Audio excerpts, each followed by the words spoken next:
കണ്ണൂർ ഭാഗങ്ങളിൽ ഫേമസ് ആയിട്ടുള്ള കടി ഷേക്ക് എങ്ങനെയാണ് ഉണ്ടാക്കുന്നതെന്ന് നോക്കാം.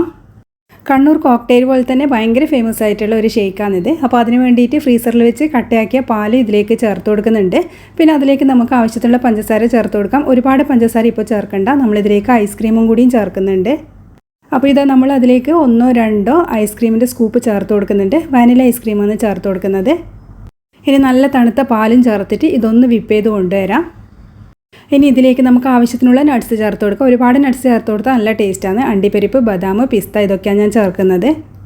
എന്നിട്ട് വീണ്ടും ഇതൊന്ന് പൾസ് ചെയ്ത് കൊണ്ടുവരുന്നുണ്ട്. അപ്പോൾ ഇത്രയേ ഉള്ളൂ. വളരെ ടേസ്റ്റ് ആയിട്ടുള്ള നമ്മളെ കടി ഷേക്ക് ഇവിടെ റെഡിയായി. അപ്പോൾ നമ്മളിത് കുടിക്കുമ്പോൾ ഓരോ പ്രാവശ്യം നമുക്കിതുപോലെ നട്ട്സ് കടിക്കാൻ കിട്ടും. അതിനാണ് കടി ഷേക്ക് എന്നുള്ള പേര്. അപ്പോൾ അതുകൊണ്ടാണ് ഒരുപാടങ്ങ് അരിഞ്ഞു പോകരുതെന്ന് പറയുന്നത്. നല്ല ടേസ്റ്റ് ആയിട്ടുള്ളൊരു ഷേക്കാണ്. ഓരോ സിപ്പ് നമ്മൾ കുടിക്കും തോറും ഈ നട്ട്സ് ഇങ്ങനെ കടിക്കാൻ കിട്ടുമ്പോൾ നല്ല ടേസ്റ്റാണ്. അപ്പോൾ കുട്ടികൾക്കൊക്കെ നല്ല ഇഷ്ടമാകും ഇത്. അപ്പോൾ തീർച്ചയായിട്ടും ഒന്ന് ട്രൈ ചെയ്ത് നോക്കിയിട്ട് ഫീഡ്ബാക്ക് പറയാൻ മറക്കല്ലേ. താങ്ക്